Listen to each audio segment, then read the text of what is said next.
Assalamualaikum warahmatullahi wabarakatuh.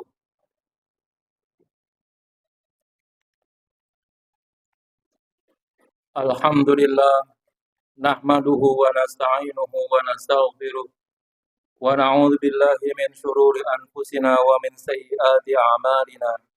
May yahdihillahu fala mudilla lahu wa may yudlil fala hadiya lahu.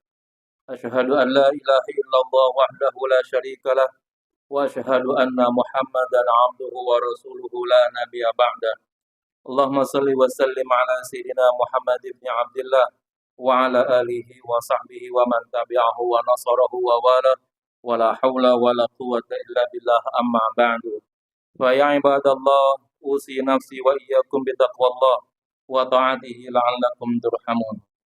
Qala Allah Ta'ala fil Qur'anil Karim, a'udzu billahi minasy syaithanir rajim. Bismillahirrahmanirrahim.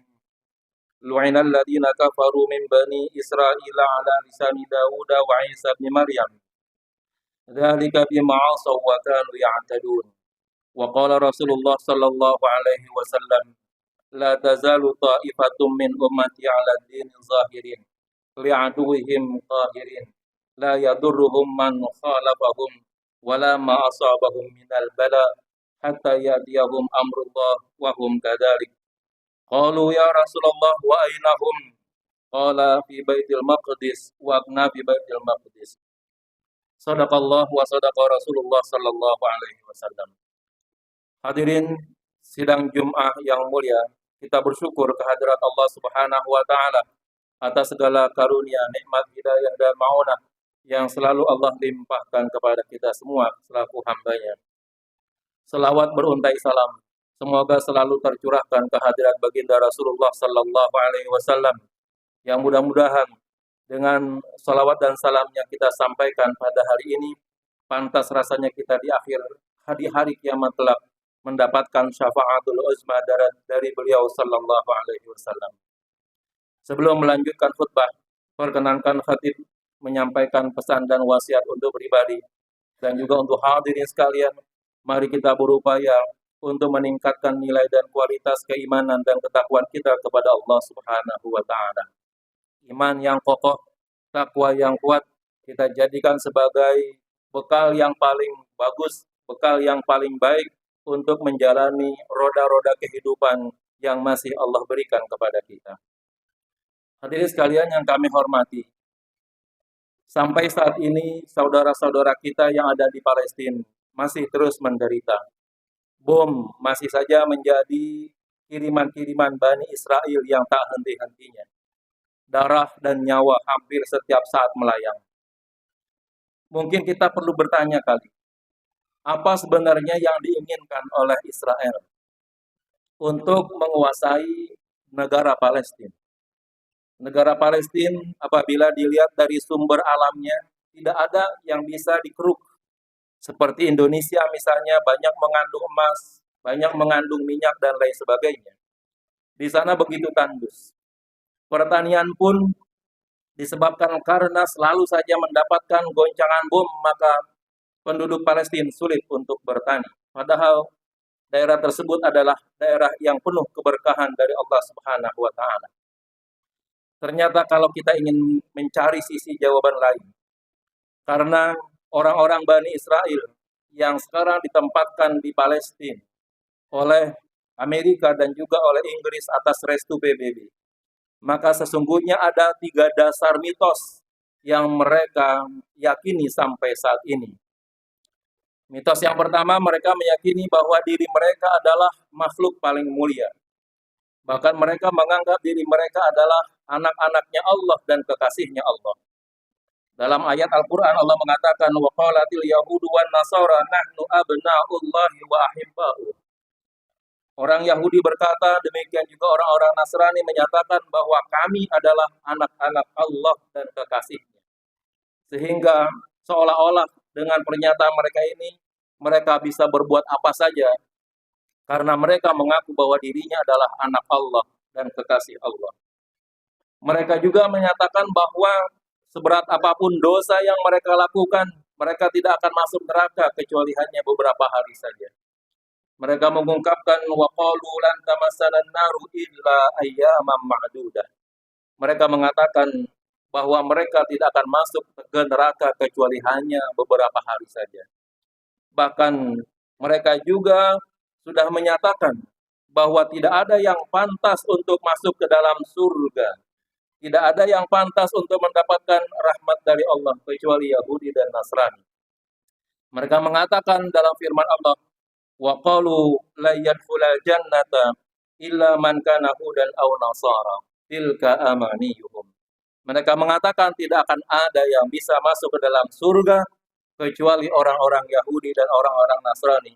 Padahal yang sedemikian itu hanyalah angan-angan belaka yang tidak ada artinya.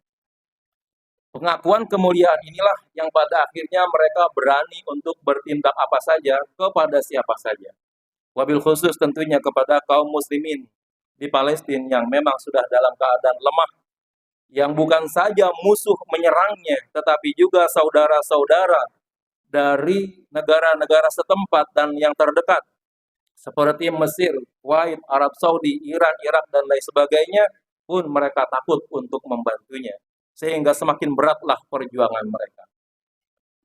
Mitos yang kedua yang diyakini oleh orang-orang Yahudi dan Bani Israel adalah mereka meyakini bahwa adanya yang disebut dengan Temple of Solomon, kuil Sulaiman.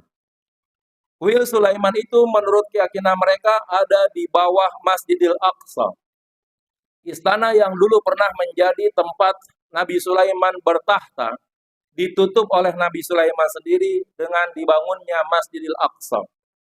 Mereka dan juga kita selaku orang muslim menyadari bahwa memang Nabi Sulaiman meninggal dunia itu pada saat-saat beliau mengawasi proses pembangunan Masjidil Aqsa. Yang mereka mengatakan bahwa proses pembangunan Masjidil Aqsa itu tidak ada lain adalah proses penutupan dari istana Nabi Sulaiman atau yang disebut dengan Kuil of Salaman, Temple of Salaman. Mereka ingin agar bukan lagi yang ditampilkan Masjidil Aqsa di tempat tersebut.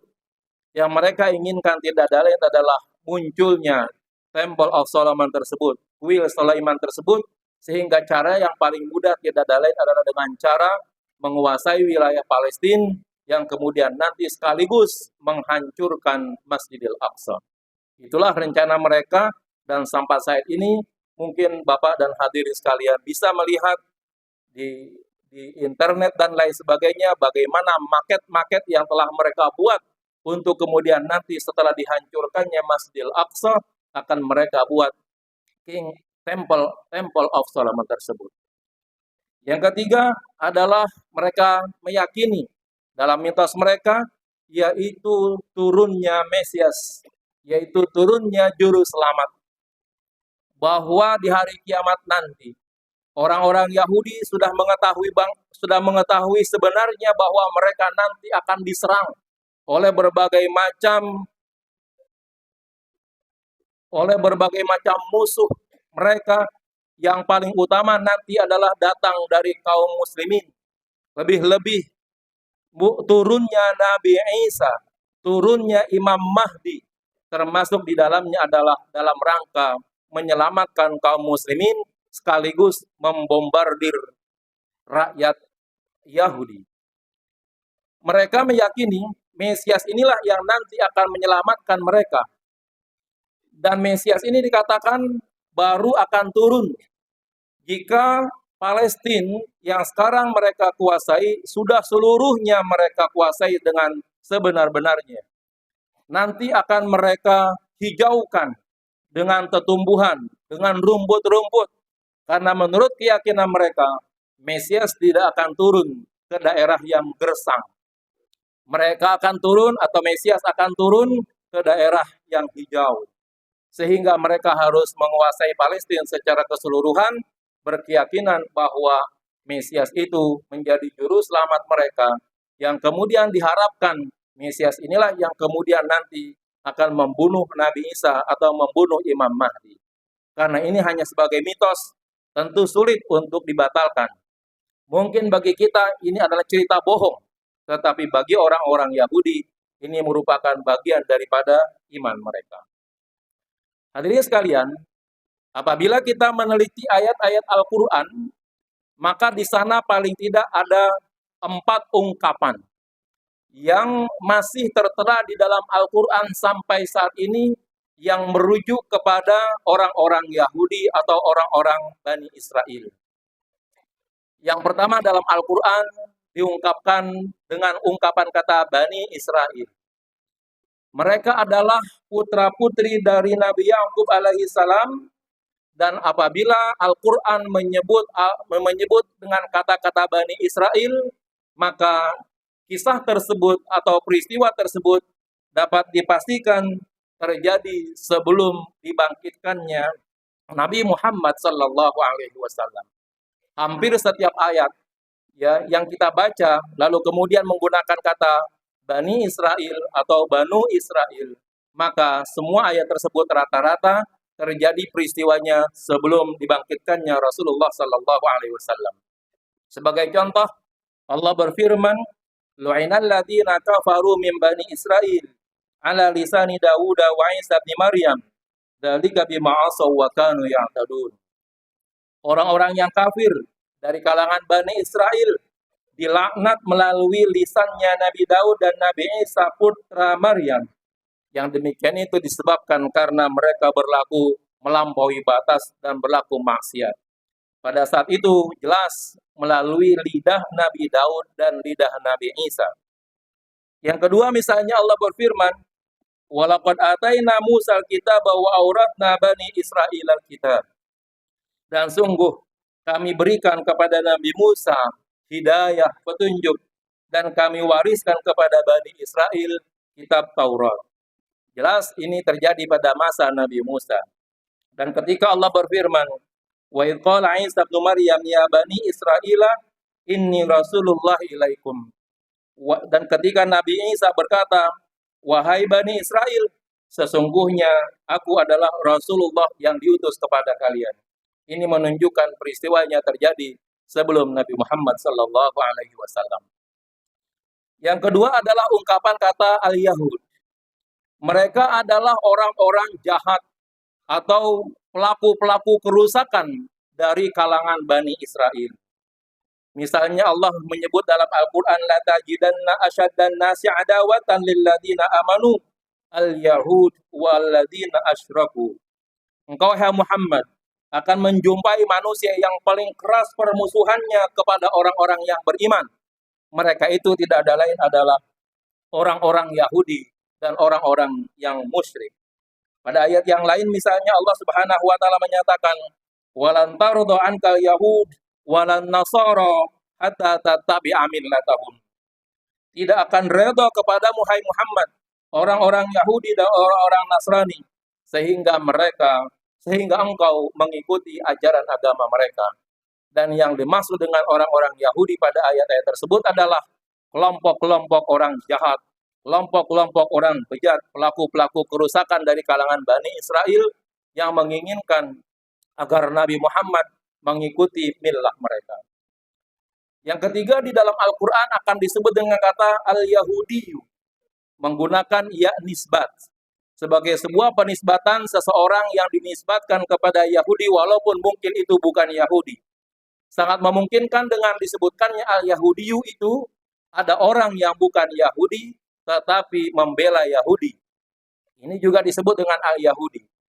Di Indonesia orang yang seperti ini sangat banyak dan mereka itu sekarang disebut dengan kaum Yahudi pesek karena mereka orang-orang yang sampai saat ini tidak sadar selalu membela orang-orang Yahudi dan menindas atau mencaci maki saudara-saudara kita yang muslim dari kalangan orang-orang Palestina. Mereka menebar berita-berita buruk, mereka menebar berita-berita hoak yang tentunya karena disebabkan karena mereka tentu mendapatkan bayaran. Yang demikian itu tidak ada lain adalah yang disebut dengan al-Yahudi. Al-Quran menyebut kata al-Yahudiyu dilambangkan dengan orang yang paling hebat dalam umat Islam, yaitu Nabi Muhammad sallallahu alaihi wasallam, Nabi Ibrahim alaihi salam. Mereka menginginkan bahwa Abul Anbiya, Nabi Ibrahim alaihi salam yang melahirkan nabi-nabi besar, mereka nisbatkan bahwa itu adalah nabi dari kalangan Yahudi.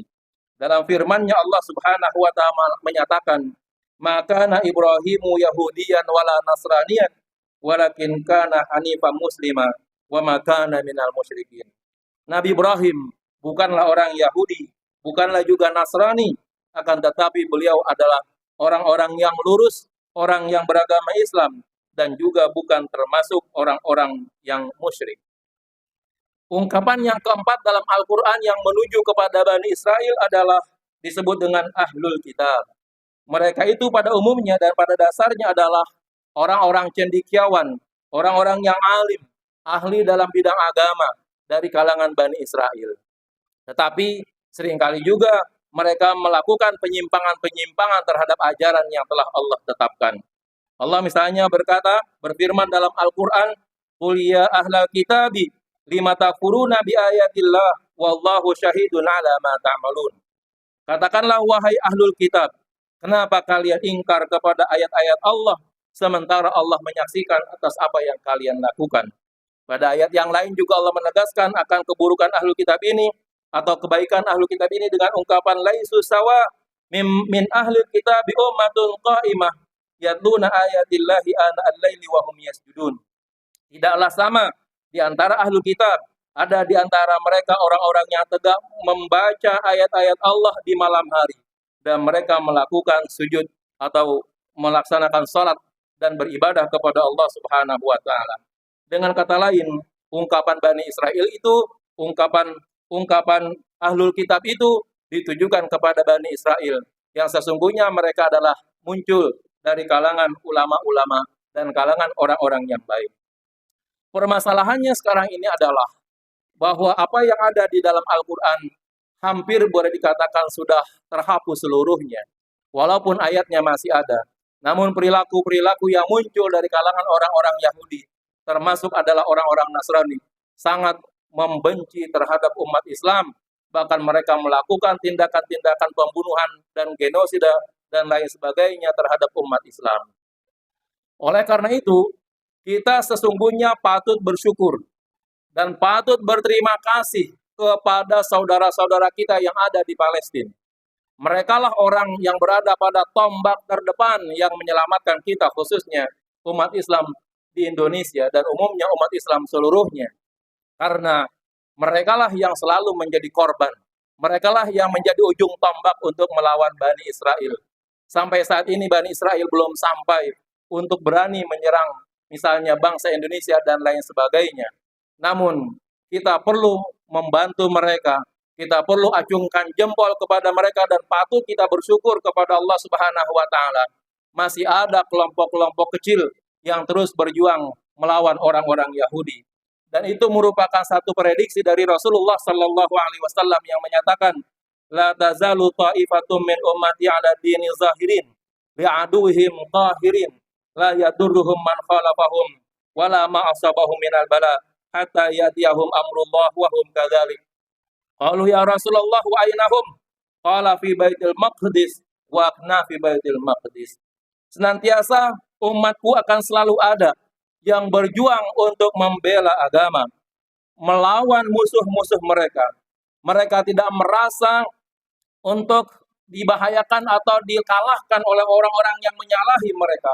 Dan juga tidak merasa takut atas bala dan bencana yang menimpa mereka sampai datang keputusan Allah Subhanahu wa taala, mereka akan terus berlaku sedemikian. Para sahabat bertanya, "Wahai Rasulullah, orang-orang yang berjuang terhadap musuh-musuh mereka, orang-orang yang berjuang terhadap agama mereka, siapakah dan di manakah mereka itu?" Rasulullah menjawab, "Fi Baitil Maqdis wa akhna fi Baitil Maqdis." Mereka sekarang itu berada di Baitul Maqdis dan di sekitar Baitul Maqdis. Dengan kata lain, orang-orang yang terus membela agama, orang-orang yang terus berjuang melawan musuh-musuh yang sangat besar sekarang ini, tidak ada lain adalah saudara-saudara kita yang ada di Palestina sekarang ini. Mereka lah yang setiap saat, mungkin setiap menit kali, mendengar dentuman-dentuman senjata, dentuman-dentuman bom, yang mungkin saja sangat memungkinkan menimpa kalangan mereka, baik perempuan, anak kecil, orang tua, kaum umum, dan lain sebagainya. Bahkan sekarang hampir semua fasilitas-fasilitas yang dimiliki oleh orang-orang Palestina, baik masjid, pasar, universitas, dan lain sebagainya, sudah dihancurkan oleh Bani Israel. Kewajiban bagi kita, manakala kita tidak mampu berperang langsung melawan Bani Israel, mari dengan kemampuan yang ada, kita bantu saudara-saudara kita. Kalau kita mungkin orang yang memiliki kelebihan rizki yang Allah berikan, mari kita korbankan sebagian kecil daripada rizki kita. Perjuangan kita tidak seapa-apanya perjuangan mereka. Paling tidak, mari kita nanti berdoa untuk mereka, untuk menyelamatkan mereka. Mudah-mudahan dengan tangan Allah sajalah orang-orang Bani Israel tersebut dapat dikalahkan. Dan mudah-mudahan saudara-saudara kita dari kalangan kaum Palestina, baik Muslim ataupun non-Muslim, dapat diselamatkan oleh Allah Subhanahu wa Ta'ala dari kekejaman orang-orang Yahudi dan Bani Israel. Merupakan satu keanehan apabila di Indonesia mungkin patutnya seorang anak menguburkan bapaknya karena bapaknya mungkin sudah tua lalu meninggal dunia. Seperti di kampung kita, di tempat kita. Sebuah kewajaran yang namanya anak mengantarkan jenazah bapaknya untuk sampai ke kuburan. Tetapi hampir setiap hari, tidak sedikit seorang bapak mengantar anak-anaknya ke kuburnya. Tidak sedikit ibu-ibu yang mengantar anak-anaknya ke kuburnya disebabkan karena mereka tertimpa senjata dari kaum Bani Israel, laknatullah alaihim. Oleh karena itu, tidak patut kalau kita punya saudara yang sedang disakiti lalu kita berdiam diri saja. Tidak patut kalau kita sebagai sesama muslim, sesama orang yang beriman, lalu kita menyatakan bahwa innamal mu'minuna ikhwah. Lalu ketika kita melihat saudara-saudara kita ditimpa habis-habisan, kita mungkin enak-enakan di rumah nonton TV, nonton video, atau mungkin nonton YouTube, atau mungkin membaca WA, atau mungkin membuka Facebook kita dan lain sebagainya, sambil disiapkan kopi, teh manis, makanan, dan lain sebagainya. Sementara saudara-saudara kita dalam perih kesakitan yang tak terhingga. Di waktu malam mereka tidak bisa tidur. Di waktu siang mereka terserang dengan senjata dan lain sebagainya. Oleh karena itu, kesempatan yang baik ini, bagi saudara-saudara sekalian yang mungkin memiliki kelebihan rezeki dari Allah Subhanahu wa Ta'ala, mari sedikit sumbangkan bagi saudara-saudara kita. Dan yang tidak mampu, mari kita aminkan doa-doa daripada imam kita nanti. Mudah-mudahan melalui amin yang saudara-saudara sampaikan, berkenanlah kiranya pintu langit dibuka oleh Allah Subhanahu wa Ta'ala untuk bisa menyelamatkan saudara-saudara kita yang ada di Palestina. Amin, amin ya rabbal alamin. Inna ahsanal kalamu abyanan nizam, kalamullahi ta'ala dil jalali wal ikram. A'udzu billahi minasyaitonir rajim. Bismillahirrahmanirrahim. Infiru khifafa wa thiqala wajahidu bi amwalikum wa anfusikum fi sabilillah. Dzalikum khairul lakum in kuntum ta'lamun. Barakallahu li wa lakum fil Qur'anil Karim. Wa nafa'ani wa iyyakum bima fihi minal ayati wa dzikril hakim. Aqulu qawli hadza wa astaghfirullahal azim li wa lakum wa li jami'il muslimin wa muslimat wa mu'minin wa mu'minat fastaghfiruh innahu huwal ghafurur rahim. Allahumma shalli wa sallim ala sayyidina Muhammad wa ala ali sayyidina Muhammad.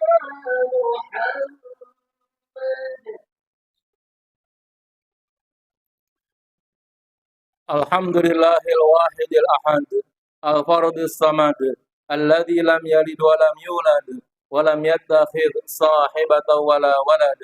Asyhadu an la ilaha illallah wahdahu la syarika lah wa asyhadu anna Muhammadan 'abduhu wa rasuluhu la nabiyya ba'da. Allahumma shalli wa sallim ala sayyidina Muhammad ibn Abdillah al-qa'im bi huquqillah adada ma fi ilmillah salatan daimatan bi dawami mulkillah wa ala alihi wa sahbihi ma daqat illa wa farjahallah. Amma ba'du fa ya ibadallah, usi nafsi wa iyyakum bi taqwallah wa ta'atihi la'allakum turhamun. Qala Allah Ta'ala fil Qur'anil Karim wa tazawwadu fa inna khaira zadi taqwa wattaquni ya ulil albab. Wa'lamu anna Allah amarakum bis salati wat taslim ala nabiyil karim. Fa qala ta'ala Innallaha wa malaikatahu yusholluna 'alan nabi. Ya ayyuhalladzina amanu shallu 'alaihi wa sallimu taslima. Allahumma shalli wa sallim ala nuril anwar wa sirril asrar wa tiryaqil aghyar wa miftahi babil yasar Sayyidina Muhammadin mukhtar wa ala alil athhar wa ashabil akhyar adada ni'amillahi wa ifdadih. Wa radallahu ma'anil khulafa'ir rasyidin Abi Bakr wa Umar wa Uthman wa Ali wa an baqiyati sahabati wa qarabati Rasulillahi ajma'in wa tabi'in wa tabi'in tabi'in wa man tabi'ahum bi ihsan ila yaumiddin wa alaina ma'hum bi rahmatika ya arhamar rahimin. Allahumma ighfir lil muslimina wal muslimat wal mu'minin wal mu'minat al ahya'i minhum wal amwat irfa' lahumud darajat wa kafir anhumul sayyi'at wa dha'if lahumul hasanat wa adkhilhumul jannata ma'al aba'i wal ummahat. Allahumma aslih lana dinana alladhi wa ismatu amrina wa aslih lana dunyana allati fiha ma'ashuna wa aslih lana akhiratana allati ilaiha ma'aduna wa jalil hayata ziyadatan lana fi kulli khair wa jalil mauta rahatan lana min kulli syarr. Allahumma ihfaz wa sallim wa wansur ikhwanana al-muslimina fi Palestin. Allahumma ansur wa sallim wa ihfaz ikhwanana al-muslimina fi Palestin. Allahumma ansur wa sallim wa ihfaz ikhwanana al-muslimina fi Palestin. Wansuril mujahidina fi kulli makan. Allahumma a'id masjid al-aqsa ila aidil muslimin. Allahumma a'id masjid al-aqsa ila aidil muslimin. Allahumma a'id masjid al-aqsa ila aidil muslimin. Allahumma ahlik wa kharrib wa damir man kharraba masjid al-aqsa wa Palestin min bani Israil al-mufsidin. Rabbana taqabbal minna innaka antas samiul alim wa tub alaina innaka antat tawwabur rahim. Rabbana atina fid dunya hasanah wa fil akhirati hasanah wa qina adzabannar.